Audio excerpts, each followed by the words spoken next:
Boa noite! Estamos aqui para mais uma aula do nosso curso introdutório de exegese bíblica. E, como sempre fazemos, dou as boas-vindas a todos. E, como a gente sempre começa as nossas aulas, orando ao Senhor para que Ele nos dê entendimento daquilo que Ele quer que nós saiamos cheios, né? Saiamos entendendo como interpretar corretamente a palavra de Deus e assim nos alimentarmos corretamente, ok? Vamos orar ao Senhor e pedir dele graça para que possamos fazer da melhor forma possível. Senhor Deus, te louvamos e agradecemos pela tua fidelidade, pelo Deus que tu és. O Senhor fica conosco, não desampare de nós, precisamos de ti, nos dê entendimento, capacidade, Senhor, para entender qual a melhor forma de interpretar a tua palavra, para podermos ser alimentados de forma correta e não cairmos, ó Pai, em qualquer vento de doutrina, mas sim possamos seguir, Senhor, desfrutando, nos alimentando, nos regozijando, Senhor, da tua palavra, que é viva e eficaz. E é o que nós precisamos, meu Deus. Abençoe todos aqueles que irão ouvir e ver esta aula, Senhor, que seja para o fortalecimento e, é, e para o louvor e adoração do teu santo nome.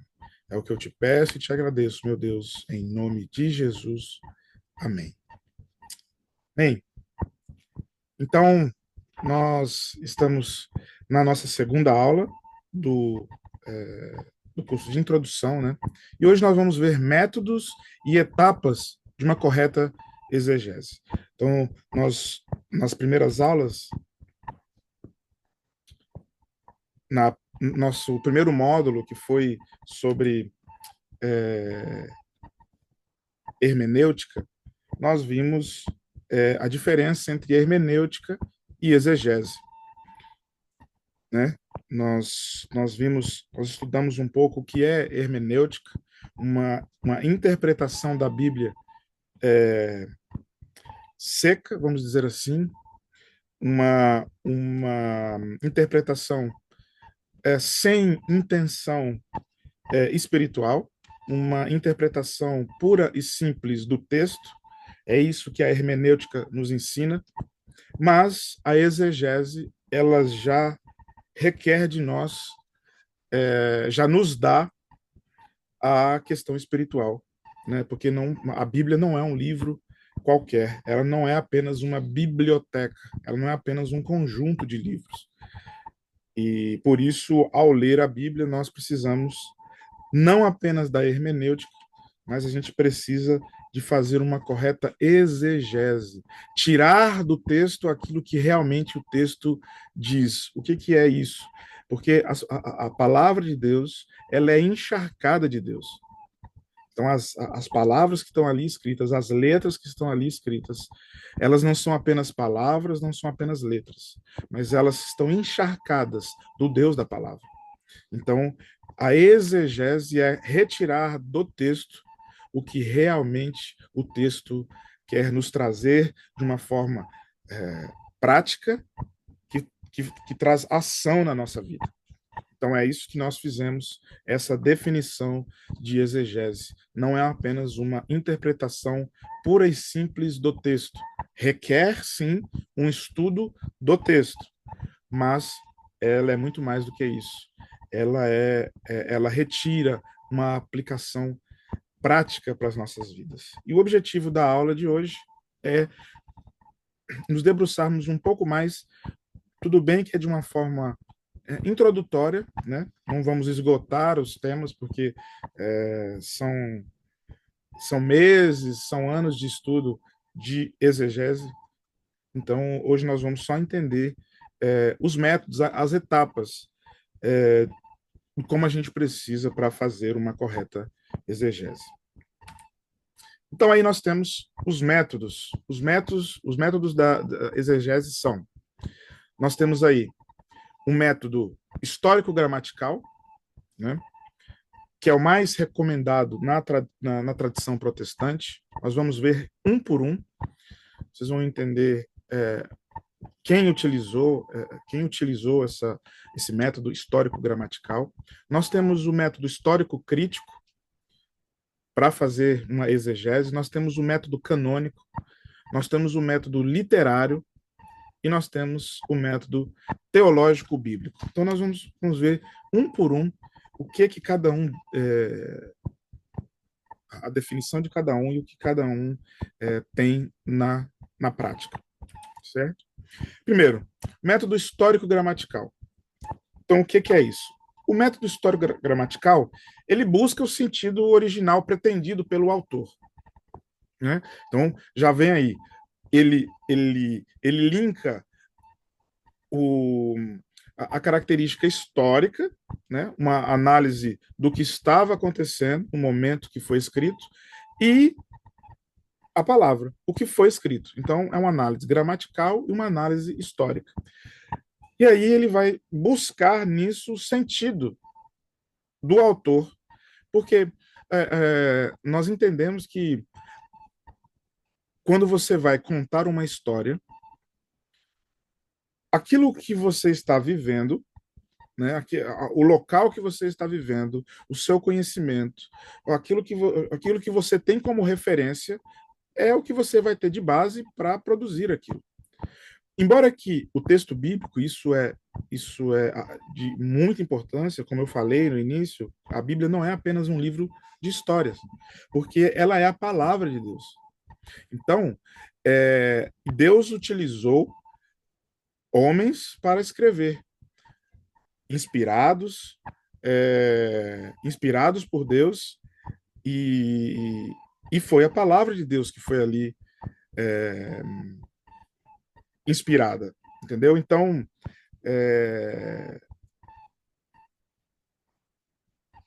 o método histórico-gramatical, ele busca o sentido original pretendido pelo autor, ele analisa a gramática, a sintaxe e o contexto histórico-cultural. Então, para quando você quer fazer uma exegese do método histórico-gramatical, você vai, e nós vamos fazer já já um pequeno exemplo utilizando o método histórico-gramatical do texto de Filipenses 2, 5 a 11, vocês vão entender como é que faz essa análise gramatical de uma análise da sintaxe, né, de uma análise linguística e do contexto histórico, certo?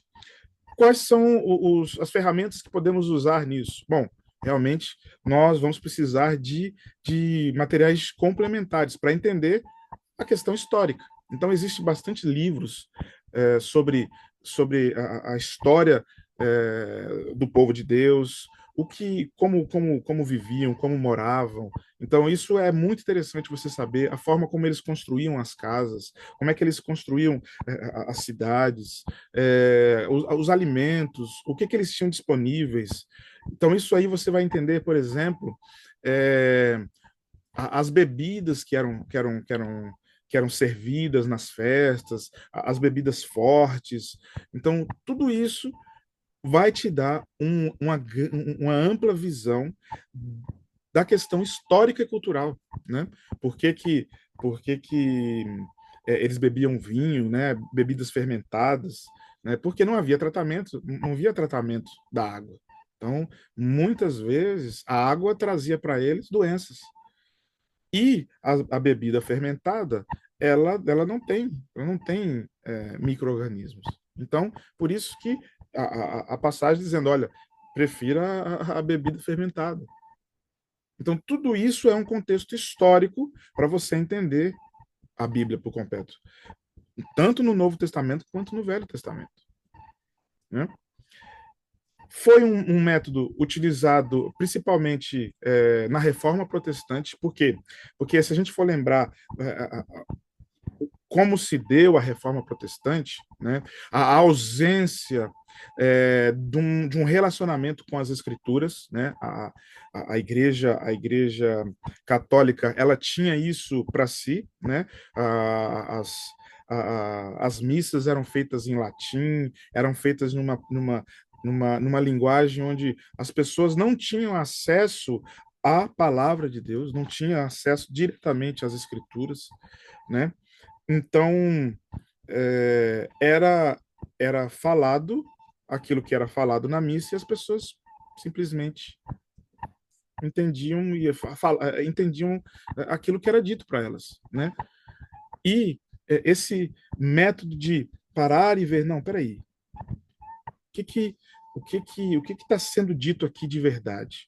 Então, esses reformadores, como Calvino, Lutero, eles usavam esse método histórico gramatical para entender de forma mais profunda e não apenas aquilo que era passado para eles pela igreja, mas peraí, o que eu lendo aqui, entendendo o contexto que Pedro, Paulo, e no Velho Testamento, o que Moisés quis trazer para nós no Pentateuco, então o que significa tudo isso e o que eles viveram lá e o que isso representa para mim hoje, né? Então esse método histórico gramatical ele é bastante seguro para uso da teologia protestante, pelo fato de que, como nós temos os 5 pontos, né, de Calvino, por exemplo, um dos pontos é sola escritura. Então, somente a escritura. E quando você analisa as escrituras de uma forma histórico-gramatical, você consegue absorver dela toda a gama de informação histórica e propriamente dita do texto, né? Da questão literária, da questão gramatical, da palavra original, porque essas línguas, as línguas que nós já vimos isso também nas outras aulas, as línguas utilizadas para escrever o Velho e o Novo Testamento, né? O Novo Testamento num grego, mas não o grego koiné, né? Que é o grego falado hoje, mas um grego antigo, as palavras não tinham uma tradução, ela tinha uma transliteração, né? As palavras elas tinham apenas muito mais do que um simples significado literal. Elas tinham uma história por trás. Então, todas as palavras que eram utilizadas, elas vinham com algo a mais dentro delas. Então, você se debruçando nisso, você consegue deslumbrar mais, mais profundo o que o texto traz para nós. A gente deu exemplo na última aula, o amor que Jesus pergunta para Pedro, né? Pedro, tu me amas? Né? Quando houve o reencontro e Pedro, que tinha negado a Jesus pouco tempo atrás, e Jesus reencontra e fala, Pedro, tu me amas? E esse amor que Jesus pergunta nessa fase, no original, é o amor ágape, é o amor divino, né? O amor de dar a vida, de se entregar pelo outro. E Pedro responde, Senhor, eu te amo. Mas a resposta de Pedro não ágape. O amor que Pedro ele responde essa questão para Jesus é o amor filéu, né? É um amor que não se compara ao amor ágape. Então, você entendendo isso, a questão da gramatical, linguística, das, do idioma original, isso vai enriquecer a sua exegese, que vai te dar uma aplicação muito mais preenchida e muito mais com sustento, né? O método histórico crítico, ela investiga, né, a formação e transmissão do texto, ou seja, o que o autor quis passar com aquele texto, né? Também ela estuda fontes, datas, autores e edições. Essa histórico crítico, ela é bastante utilizada na academia, ou seja, na faculdade. Ela ela é uma exegese, né? Ela é uma exegese, porém ela como está aqui embaixo, ela desconsidera a questão espiritual, ela desconsidera a inspiração divina, né? Ela encara o texto é, como um texto científico que precisa ser estudado, que precisa ser investigado as informações, a autenticidade. Então, são os estudiosos bíblicos, eles usam o método histórico crítico para fazer essa exegese bíblica, né? Então, eles vão nas fontes, as datas, autores, nas edições, eles vão bater, comparar as cópias. Então, é algo bem científico, sabe? O método histórico, ele requer esse cuidado, pois ele desconsidera a inspiração divina. Outro método utilizado é o método canônico. Ele interpreta o texto dentro do cânon completo. Então, o cânon completo, né, ele é o que nós temos hoje, a Bíblia. A Bíblia que temos hoje na mão, né, nós chamamos do cânon completo. Todos os livros, né, que nós temos aqui, obviamente a Bíblia, é, no tempo de Jesus, ela não era assim como nós temos hoje. Não, ela era pergaminhos, né? Ela era escritos muitas vezes é, em papiro, em pedra, então não tinha um livro físico assim como nós temos a Bíblia, né? Como nós temos a Bíblia hoje. E foram teve muito estudo e muita dedicação e empenho para chegar nessa Bíblia que nós temos hoje, né? Nós temos essa a Bíblia hoje esse privilégio de termos esse cânon completo, esse cânon fechado da Bíblia hoje, né? Muitos outros livros existem, né? Os apócrifos, né? Os livros apócrifos foram encontrados, mas nenhum outro livro ele ele ele foi desconsiderado porque não seguia, não batia com esse cânon que nós temos hoje na nossa mão. Então, o método canônico ele vai entender a Bíblia de Gênesis a Apocalipse como uma coisa só, entende?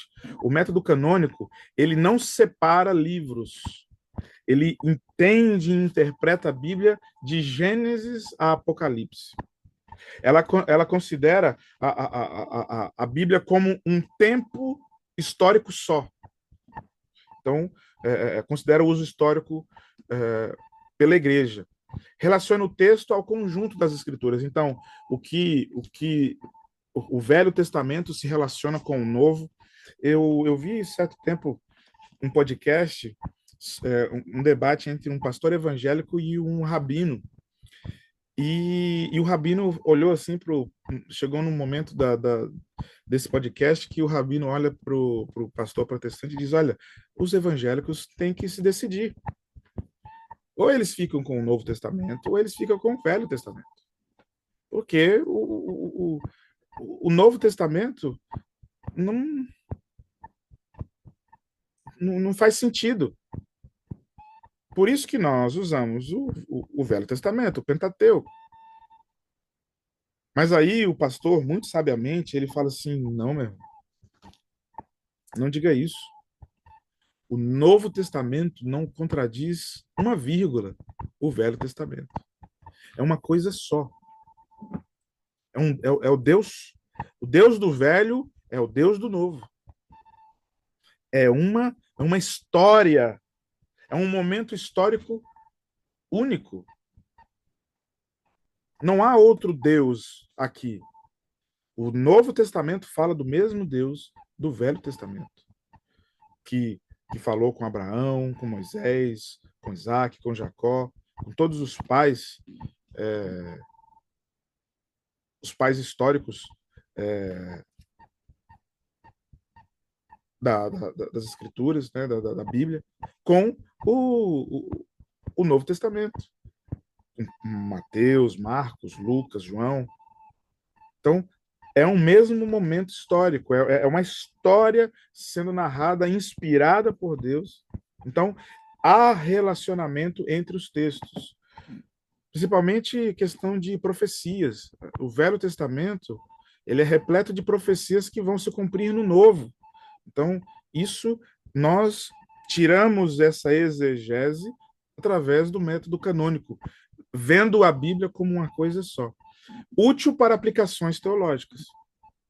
Porque, por exemplo, uma das coisas uma das premissas,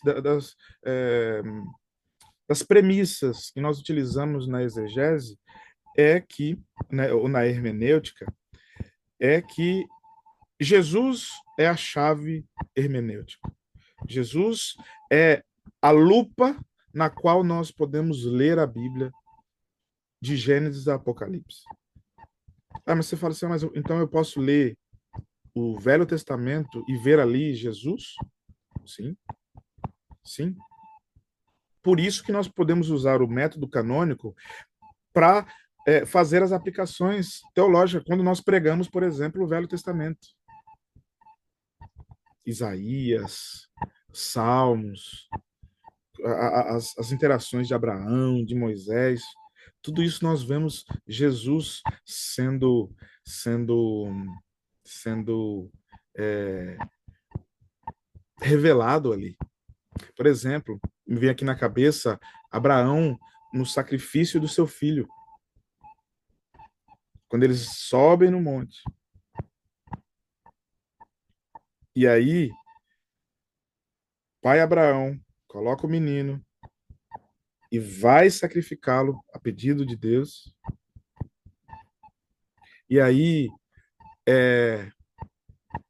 e antes disso, Isaac pergunta: onde está onde é que está o carneiro? Nós temos tudo aqui, mas normalmente a gente faz com a ovelhinha, faz com.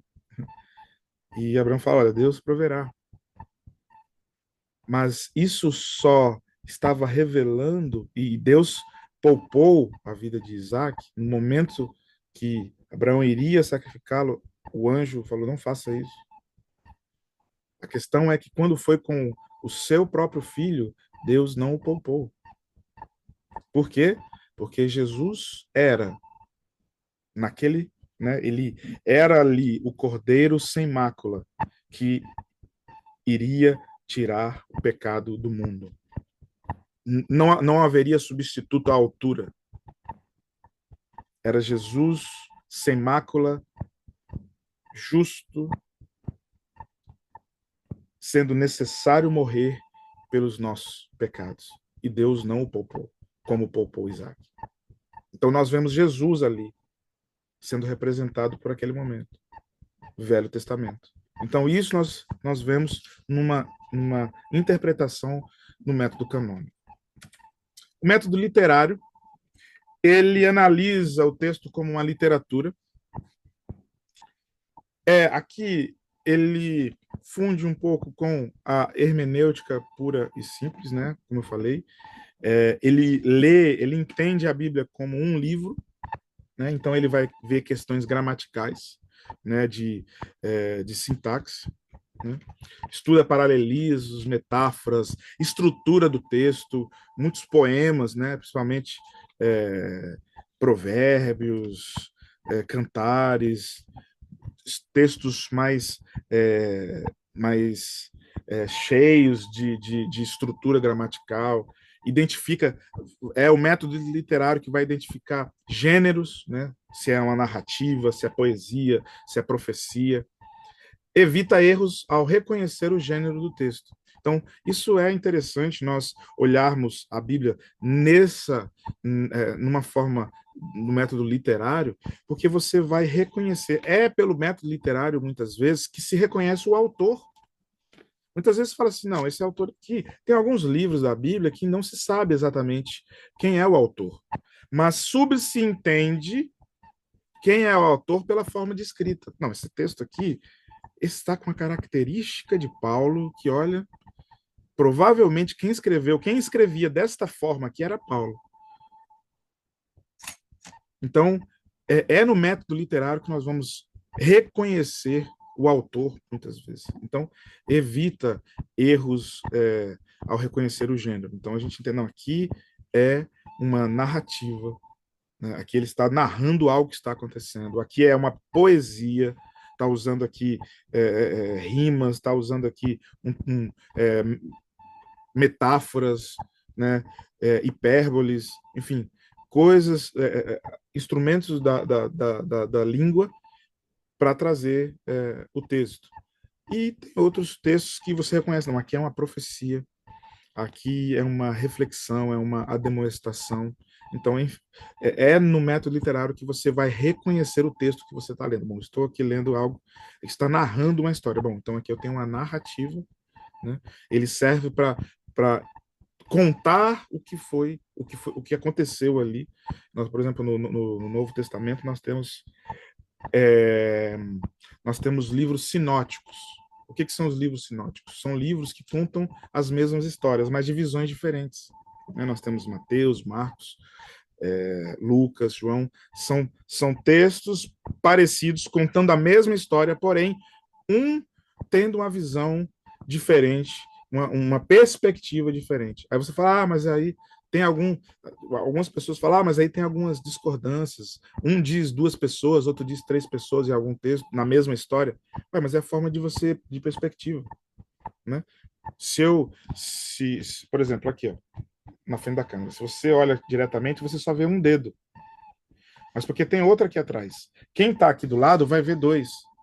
É a mesma posição, mas depende da perspectiva, nós vemos coisas diferentes. Mas é a mesma coisa.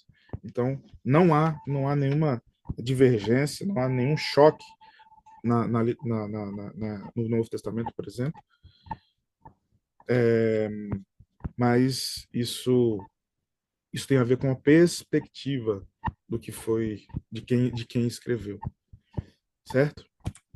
Método teológico bíblico foca na revelação progressiva de Deus. Como eu também falei nas primeiras aulas, não lembro agora exatamente qual, mas falando sobre a revelação de Deus que é progressiva. Ele não jogou para fora toda a revelação para um povo só, para uma pessoa só. Então, à medida que a história foi acontecendo, Deus foi se revelando ao seu povo progressivamente. E esse método teológico cristão, né, teológico bíblico, perdão, ele entende isso e ele tira a exegese desse texto, ele interpreta os textos focando nessa revelação progressiva. Porque hoje nós temos a revelação completa. Mas a diferença de tempo entre os escritos. Então, hoje nós temos o cânon completo, hoje nós temos a Bíblia completa, hoje nós sabemos a história, de Gênesis a Apocalipse. Mas imagina você sabendo a história do início ao fim. Então você sabe o que aconteceu. Então aquela pessoa vivendo aquilo, então, mas nós sabemos o que aconteceu no final. Na revelação bíblica. Então, o método teológico bíblico, ele tem isso em foco. Não, a revelação progressiva de Deus, aquele momento, talvez aquela pessoa não sabia, talvez não.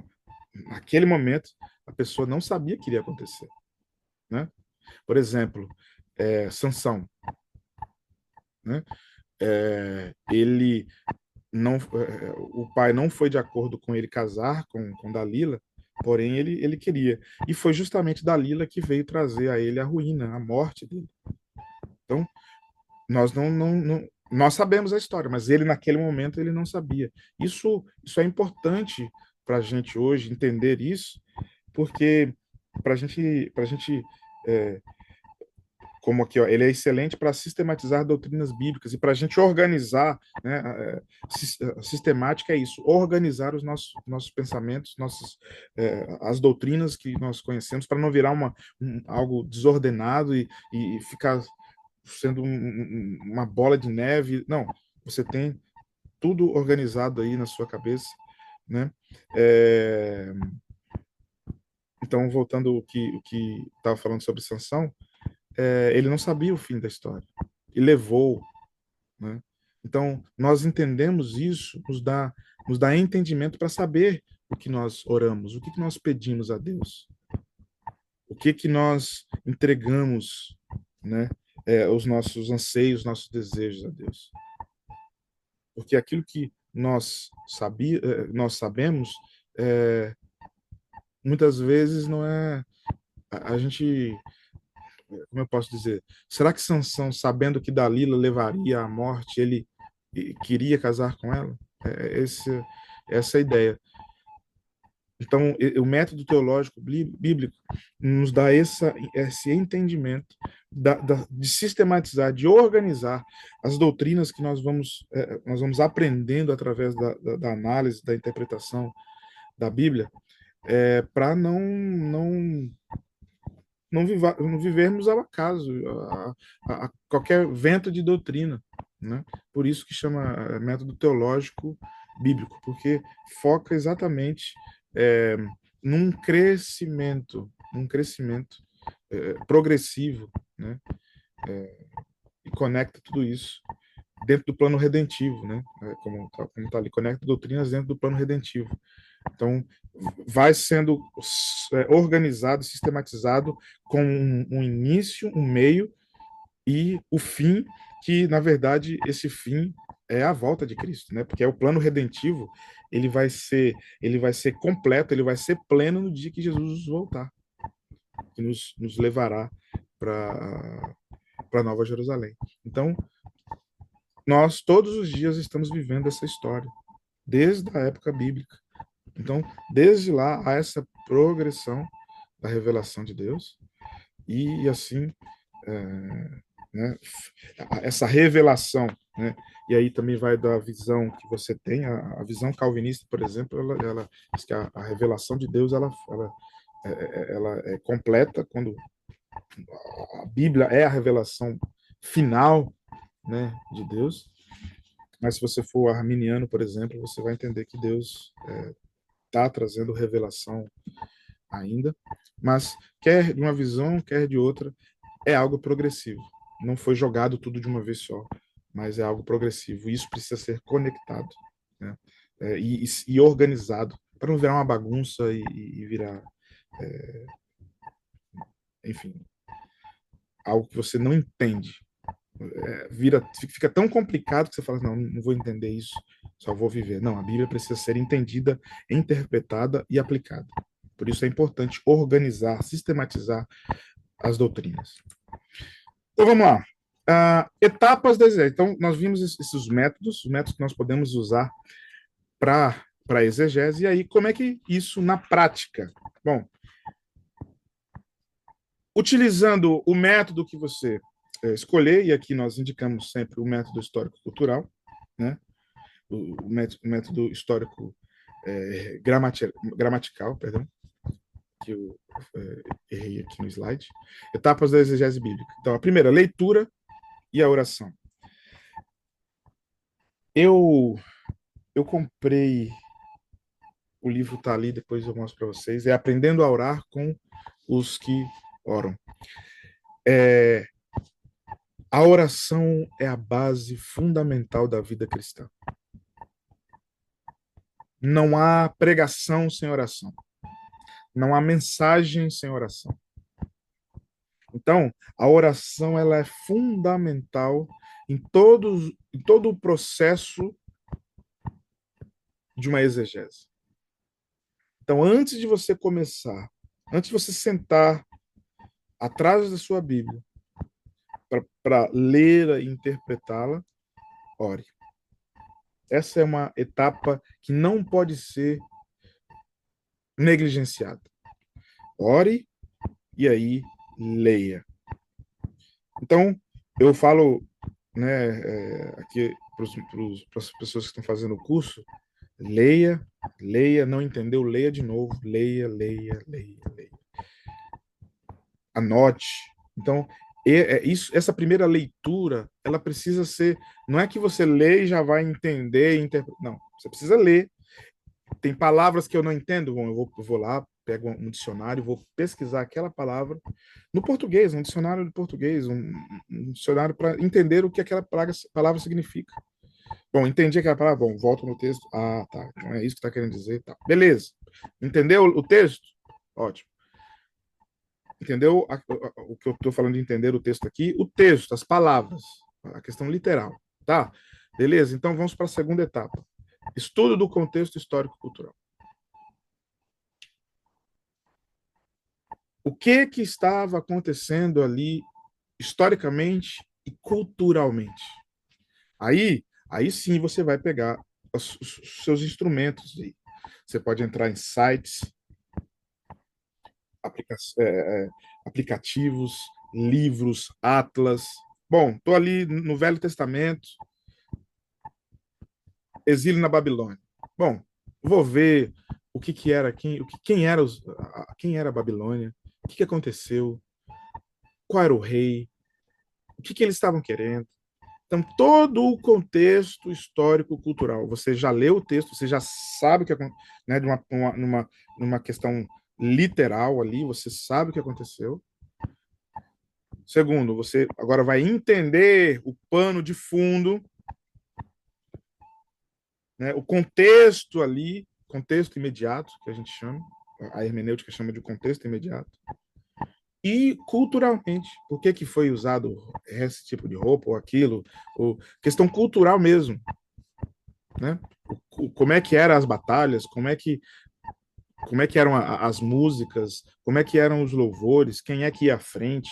Tudo isso faz sentido na interpretação. Porque aconteceu dessa forma. Terceiro, então você orou, leu, olhou o contexto histórico cultural. Terceiro, agora você vai analisar gramaticalmente, sintaxicamente, agora você vai debruçar para a questão gramatical. Vai para o texto original, e aí nós falamos na última aula um site muito interessante para isso, eu vou deixar aí o link na tela, para você ir lá ver o que as palavras no original, a forma de construção, qual era o estilo linguístico, qual era o que eles estavam, né, ali, quais são as palavras que estavam utilizando, como essas palavras foram traduzidas para o português, será que perdeu alguma coisa? Será que o que eu estou lendo aqui é NVI, é uma linguagem mais, né, uma linguagem que ela não é muito literal, ela é mais voltada para o contexto, é contextualizada. Então, tudo isso. E como é que a tradução foi feita será que ela realmente ela coloca a palavra usada em português, ela engloba tudo aquilo que a palavra original quis dizer? Então, tudo isso vai fazer parte dessa análise gramatical. Quarto, aí você vai comparar com outros textos bíblicos, certo? Você vai usar o método canônico, junto ali na sua exegese. Você vai ver, não, então, será que isso faz referência a, né? Nós vemos muitos textos no Novo Testamento, pessoas citando o Velho Testamento. O que você vai fazer? Não, você vai pegar e vai voltar lá. Olha, ele citou amar a Deus sobre todas as coisas e o próximo como a ti mesmo. Isso foi citado no Novo Testamento. Bom, mas isso foi do Velho Testamento, lá em Deuteronômio. Então, volta lá, vê, então faz essa comparação com os outros textos e aí você vai ter essa visão ampliada. 5, interpretação teológica, né? Vai para a doutrina. Quais são as doutrinas aqui estabelecidas aqui nesse texto? Né? O que revela doutrinariamente, teologicamente aqui, né? Qual isso aqui tá corroborando com qual visão, né? Arminianismo. calvinista, luterana. O que aqui, ó, aqui dá mais a entender o batismo é por aspersão, por imersão, não, porque então tudo isso você consegue fazer nessa interpretação teológica doutrinária. E questões mais profundas, eu dei o exemplo do batismo, mas há isso, é uma interpretação muito mais profunda além do batismo. E, finalizando a sua exegese, você tem que aplicar isso para hoje. E aí que aí, eu acho que aí é que vai acontecer os erros eu vou usar a palavra grotescos, porque você passou lá 5 etapas fiéis ao texto, ao momento histórico, cultural, à gramática, as comparações, interpretação. Agora, na hora de você aplicar para o hoje, é que aí muitas pessoas elas erram, e aí entram aquelas coisas, a Bíblia precisa ser atualizada, porque o que aconteceu lá não acontece hoje aqui, quase ninguém aqui, hoje ninguém anda de carroça, ninguém tem que andar de uma cidade para outra a pé, e aí essas coisas, essa aplicação na prática hoje é que fica aí o grande erro ali da interpretação fica nessa aplicação. Então a gente precisa ter cuidado na aplicação, ser uma aplicação sincera, uma aplicação honesta, para que a gente não viaje, né, na maionese. Quarto, ferramentas para exegese. Como a gente falou que precisa. Você não sabe. Primeiro, é difícil você ter todo o momento histórico, cultural na sua cabeça.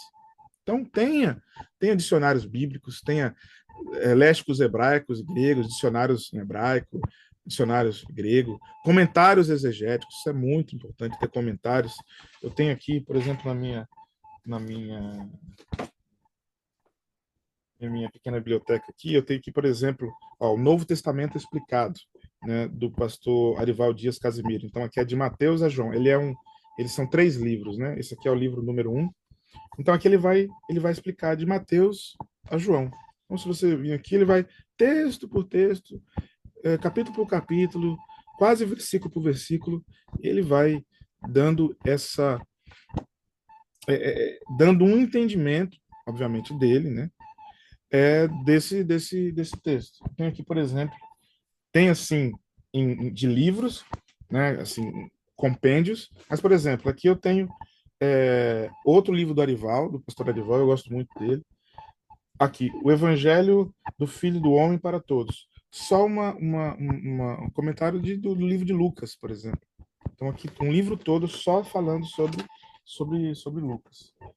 Então, são livros muito importantes que você tem comentários exegéticos para você entender. Concordância e atlas bíblicos, eu tenho aqui um manual, por exemplo, esse daqui. Eu tenho um manual bíblico de mapas, gráficos e cronologia. Mais de 200 páginas coloridas para enriquecer o seu conhecimento da palavra de Deus. E aqui quando você abre, ó, mapas,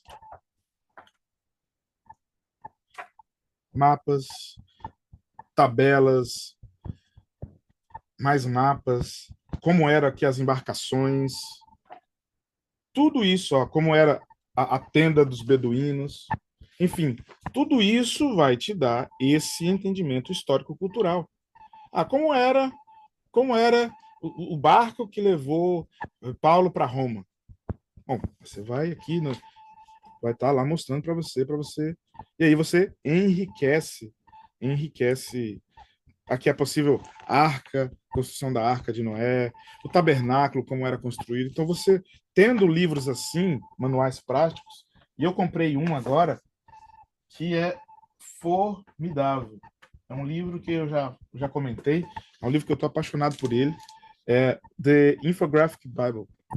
Esse aqui, assim, ele está de parabéns quem fez, porque também é de imagens, mas ele traz todo esmiuçado, a Bíblia por completo, né?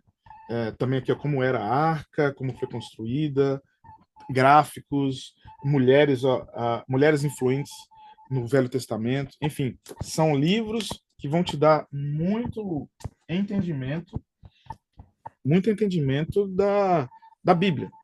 E Temos livros, mas também temos softwares. Nós temos também sites, aplicativos que te dão essa informação, certo? Bom, um exemplo prático aqui. Nós vamos falar então sobre Filipenses 2, 5, 11. Vamos usar essa aplicação do método histórico gramatical. Então, primeiro vamos ler aqui o texto, certo? Então, você vai orar, né? Você vai pedir, Senhor, capacita-nos, ó Deus, para entender esse texto. Nós queremos absorver dele tudo aquilo que o Senhor encharcou essas letras, essas palavras de ti. E aí você abre lá, aqui eu vou ler Filipenses 2, 5, 11, na versão NVI. Então a gente já começa do pressuposto que a NVI é uma tradução contextualizada, ela não se preocupa em tradução literal, ela não se preocupa em traduzir palavra por palavra, mas ela se preocupa em trazer o contexto do que o autor, né, no caso aqui, Paulo, que escreveu a carta para os Filipenses, quis dizer. Então, ele tá, essa tradução da NVI, ela é contextualizada, ela não é literal, certo? Então, vamos lá. Seja a atitude de vocês a mesma de Cristo Jesus, que, embora sendo Deus, não considerou que o ser igual a Deus era algo a que deveria apegar-se, mas esvaziou-se a si mesmo, vindo a ser servo, tornando-se semelhante aos homens, e sendo encontrado em forma humana, humilhou-se a si mesmo e foi obediente até a morte, e morte de cruz. Foi por isso Deus o exaltou à mais alta posição e lhe deu o nome que está acima de todo nome, para que o nome de Jesus se dobre todo o joelho, no céu, na terra e debaixo da terra, e toda língua confesse que Jesus Cristo é o Senhor, para a glória de Deus Pai. Amém. Então, qual é o passo que nós precisamos seguir após de ler esse texto? Vamos ver o contexto histórico, histórico-cultural. Então, vamos lá. Análise do contexto histórico. Essa é uma carta escrita por Paulo. Quando é que ele foi escrevido? Provavelmente ele estava numa prisão em Roma, isso aí, os anos 60, 62 depois de Cristo. Então ele escreveu essa carta provavelmente dentro de uma prisão. O destinatário era a igreja em Filipe, primeira igreja cristã na Europa. Isso você vai ver em Atos 16. Filipos era uma colônia romana com muitos militares aposentados, altamente patriótico e com culto ao imperador. Então, a colônia romana ali em Filipe, ela tinha muitos militares aposentados, altamente patrióticos, e era o imperador era cultuado ali, era cultuado naquela colônia romana. Olha só, culturalmente, qual era o ambiente que estava ali em Filipe, que a igreja que cresceu ali, a primeira igreja cristã na Europa, foi levantada no meio deste povo, né? O texto confronta diretamente o culto ao imperador com a verdadeira soberania de Jesus. Olha só. E aí a gente retorna aqui no texto. Seja a atitude de vocês a mesma de Cristo Jesus, que, embora sendo Deus, não considerou que o ser igual a Deus era algo que deveria apegar-se. Provavelmente, os imperadores, eles se achavam deuses. Todos os seus súditos, todos os que estavam embaixo dos seus pés eram tratados como nada. Mas, mesmo assim, eles o cultuavam. O imperador era como se fosse um deus. Então, Paulo, sabendo disso, ele escreve: olha, nós precisamos ter a mesma atitude que Jesus Cristo teve. Não como esses imperadores que vêm, acham que têm uma autoridade sobre eles que fazem eles serem deuses. Mas entendam, e nós precisamos ser igual a Jesus Cristo, que, embora sendo Deus, os imperadores não são deuses. Eles se acham deuses. Mas olha, nós precisamos viver como Cristo, andar e saber e ter a mesma atitude que Jesus Cristo, que, embora sendo Deus, ele não considerou ser igual a Deus. Mas antes ele se esvaziou de si mesmo. Todo o meu ego, toda a minha soberba que o imperador tinha, porque eu sou o imperador, eu mando aqui nisso tudo, todo o poder está nas minhas mãos. Então, eu é que mando aqui. Mas Jesus se humilhou a si mesmo e foi obediente até a morte, morte de cruz. Por isso, Deus o exaltou à mais alta posição, ele deu o nome que está acima de todo nome. Então, o texto confronta diretamente o culto ao imperador com a verdadeira soberania de Jesus. Olha, vocês estão olhando para o imperador de vocês, um homem de carne e sangue, que não tem poder de si mesmo para nada, é mortal, é, tem o ego inflado, mas eu venho falar de Jesus Cristo, que, embora sendo Deus, que, embora sendo todo-poderoso, sendo magnífico, sendo grandioso, ele se humilhou. Olha a diferença de caráter do imperador e o caráter de Deus, e o caráter de Jesus. E é esse caráter que você precisa ter. Essa atitude que você precisa ter. Não como imperador arrogante, egocêntrico, mas como Jesus, que se esvaziou de si mesmo para morrer uma morte humana em obediência ao Pai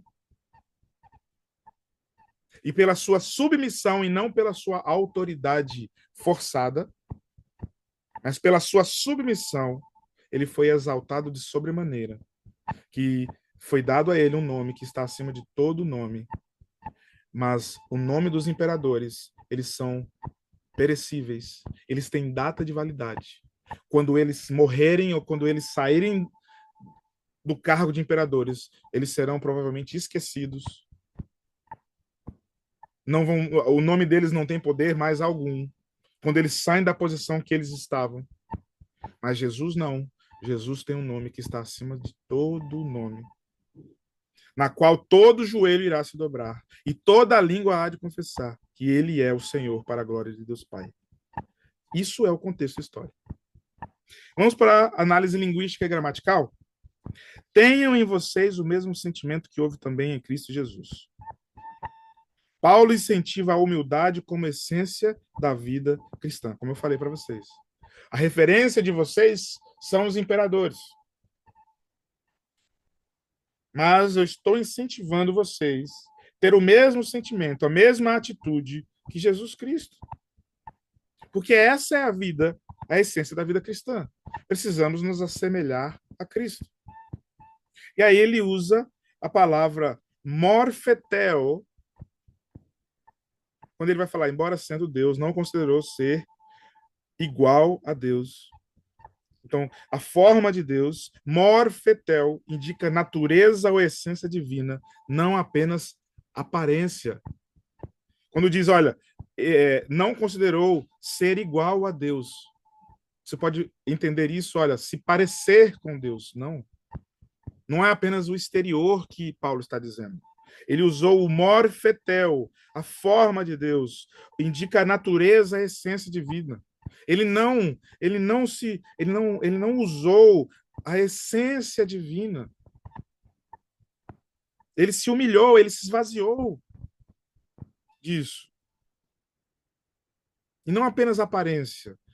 E aí você entendendo a origem da palavra, você vai entender, olha, não nos é chamado apenas a importância da nossa aparência, mas sim essência. Porque muitos podem se parecer com Cristo, mas a essência está muito longe disso. Outra palavra, eknosen, esvaziou-se, do verbo grego keno. Não significa que Jesus deixou de ser Deus, mas que abriu mão dos privilégios da divindade. Então diz lá, mas esvaziou-se a si mesmo, vindo a ser servo. Não que ele deixou de ser Deus. O eknosen, do verbo grego kenon, não significa deixou de ser. Ele não deixou de ser Deus em nenhum momento. Ele apenas escolheu se esvaziar, se diminuir, se humilhar, abrir mão dos seus privilégios. Ah, nós somos chamados a ter essa atitude de esvaziar dos nossos privilégios, do nosso ego, do nosso egoísmo, dos nossos privilégios. Isso você vai entender na análise linguística. Semelhança dos homens, quando diz lá, tornando-se semelhante aos homens. O que significa isso? Qual foi a palavra utilizada? Homoioma anthropon, semelhança do homem. Ressalta a verdadeira encarnação. Jesus tornou-se plenamente homem. Jesus não era metade Deus, metade homem. Não, ele era 100% homem e era 100% Deus. Mas a porção divina, ele se esvaziou. Ele abriu mão dos privilégios divinos, mas ele viveu de uma forma plena ser humano. E exaltou sobremaneira, como diz lá, por isso Deus o exaltou à mais alta posição. Deus o exaltou sobremaneira. A palavra utilizada é hiperipsosen. Hiperipsosen. O exaltou de sobremaneira. Enfatiza a recompensa da obediência e submissão. É o galardão. A recompensa quando há obediência. Jesus é o nosso exemplo de obediência. Não porque a natureza, a essência divina dele fez. Não, porque ele se esvaziou dessa essência divina. Ele se submeteu em obediência e submissão aos desejos do Pai. Por isso ele foi exaltado sobremaneira. Hiperipson. Hiperipsosen. Estamos aí na linguagem linguística e gramatical. Vamos à análise teológica. O texto apresenta a doutrina do kenosis, do auto-esvaziamento. Mostra a obediência de Cristo até a morte de cruz, símbolo máximo da humilhação romana. E o resultado é a exaltação universal. Outra doutrina. Jesus foi exaltado diante das nações. Foi exaltado diante da criação. Ele foi exaltado de sobremaneira, a ponto que não há outro nome, nem no céu, nem na terra, igual ao nome de Jesus. Jesus é declarado Kyrios, Senhor, um título reservado a Deus no Antigo Testamento. Olha aí, nós analisando o Velho Testamento e lendo o Novo Testamento. Jesus é declarado Kyrios, Senhor, título que só foi dado a Deus no Antigo Testamento. E qual é a aplicação prática para hoje? O exemplo de Jesus serve de modelo para a igreja. Humildade, serviço, obediência e submissão. Contrasta a cultura do orgulho e poder de Filipos e do mundo atual. Chamada à adoração universal, todos reconhecerão Jesus como Senhor. Quando Jesus voltar, a Bíblia diz que todo joelho se dobrará e toda a língua confessará que Jesus é o Senhor. Então tá aí uma análise, uma exegese de um texto de 5 versículos, completa, contextual, histórica, gramatical, literal, doutrinária e com aplicação prática. Você tem aí uma pregação. Você já tem uma pregação feita. Conclusão. A exegese bíblica exige dedicação, oração e respeito ao texto. Honestidade ao texto. O método histórico-gramatical preserva a integridade da mensagem bíblica. Nós vimos aqui. Não foi inventado nada além daquilo que o texto disse. Foi retirado, esmiuçado ao máximo o que o texto tem para nos dizer. E agora o que a gente precisa fazer? é praticar esse método. A prática constante leva ao amadurecimento do exegeta. Isso vai se tornando fácil. Ter essas análises, fazendo isso constantemente, você vai ter outros olhos para fazer uma exegese correta, honesta, respeitosa e sempre debaixo de oração e da inspiração divina do Espírito Santo. Ok? Então, que Deus te abençoe. Próxima aula, nós vamos começar o módulo da homilética, que são aulas mais práticas, porque a homilética vai tratar exatamente da construção do sermão propriamente dito, da mensagem. Então, nós vimos esse primeiro e segundo módulo sobre interpretação bíblica, porque nós precisamos ter uma interpretação correta para podermos planejar e organizar um sermão. E como nós já tivemos as 2 aulas de hermenêutica e 2 aulas de exegese, nós vamos agora passar para as próximas 2 aulas de homilética. Nós vamos sentar e debruçar sobre como construir, como planejar um sermão com uma introdução, com um meio e um fim, uma aplicação também honesta, respeitosa e debaixo da graça e da ação do Espírito Santo. Amém? Que Deus te abençoe. Eu te vejo na próxima aula. Valeu? Tchau, tchau.